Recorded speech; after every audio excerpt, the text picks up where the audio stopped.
Sylvia Plath is a poet that grew up in 1950s in Massachusetts. She wrote many poems, one of which is Song for a Summer's Day, that reflects her immense desire for the love that she never got from her father. He died when she was really young, so she grew up without a dad in her life, and that made her kind of crazy and depressed, like the penguin looks crazy for being on the beach. Like I said, she grew up in Massachusetts. She was born in 1932. Her father died when she was only 8 years old, so she kept a diary from about this point on. She wrote a lot of poems in there. She actually published her first poem right after graduating high school. So she started really young. She went off to college right after graduating high school in 1950. She was a fantastic student, straight A's. But despite her academic excellence, she got really depressed in 1953, and nobody really knows why. So she moved to Cambridge in England to finish her degree. That's where she met Ted Hughes, another poet. They fell in love, and they were married very quickly. She moved back to Massachusetts after they were married for about a year, and she was working with Robert Lowell. So he was living in Britain, and she was living in Massachusetts, and she would bounce back and forth. They had 2 kids while she was doing that, and when she moved back for the final time, he cheated on her.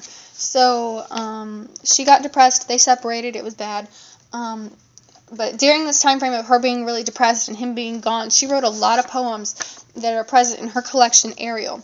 She was only getting worse. Her friends were concerned for her, so she wrote a note to her neighbor to call the doctor, and she committed suicide. When the doctors got there, they found her. Ted Hughes found a lot of her poems that were in her diary and published them after she was dead.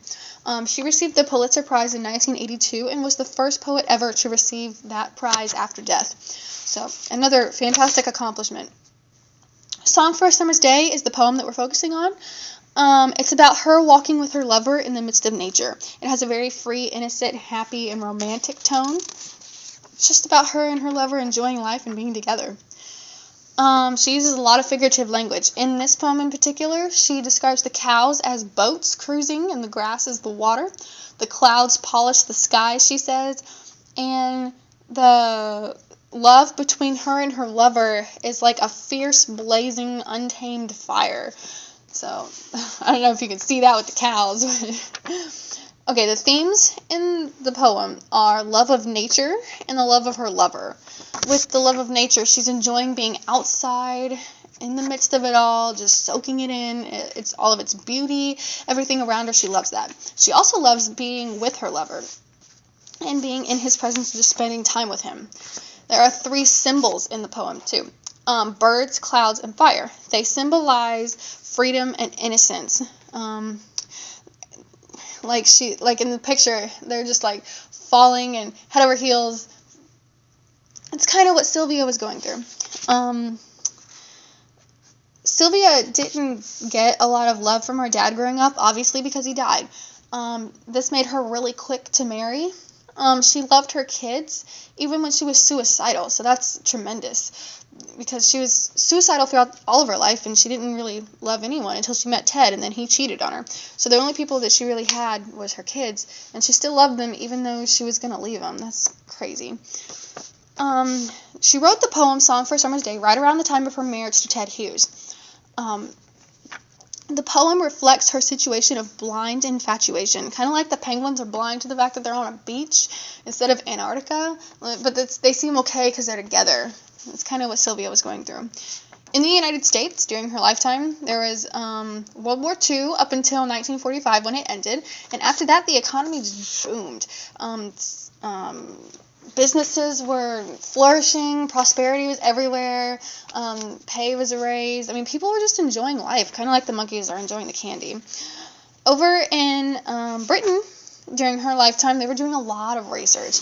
They finally discovered DNA in 1953, which is a tremendous discovery. And I like the picture because the rat is doing the research instead of him being the object. Worldwide, a lot was going on. It was just after World War II, and color TV came out in 1951. 5 years later, the TV remote came out. McDonald's was founded in 1955. Seatbelts came out. The space race was on. A lot of good stuff going on, and people were just living it up. In the literary environment that Sylvia was in, it was very, very religious. Stress and loneliness were very popular topics. They were very ethical and focused on doing the right thing and being a good person. So kind of like the dog is alone in church, that's kind of the way literature was posed, being alone and being a Christian or whatever. She was heavily involved in the confessional movement, the late 1950s to the early 1960s. Literature became more focused on the person's mind and emotions. Depression, mental illness, trauma, sexuality are just a few of the topics that were previously considered taboo to write about, but that's what she wrote about. But despite all of her accomplishments and her being involved in the confessional movement and all this big stuff going on, she was still depressed and mentally ill. She tried to commit suicide many times throughout her life. She finally succeeded when she was 30 years old. She had an infant and a 2-year-old in her house, and she just killed herself right there in front of them. She was so quick to give herself away. She didn't value her accomplishments. They didn't satisfy her. She didn't value herself or her life. She didn't have high self-esteem at all. The only thing that she valued was love, which she didn't get from her dad because he died. So love was really all she looked for in life. So by looking at all the stuff that happened in her life, we can better understand her purpose in writing the poem Song for Summer's Day, because she wrote it right around the time of her marriage. She was always reaching for love because she never got it from her dad. She wrote it just because she had that immense desire for love from a man, and she finally got it from Ted Hughes.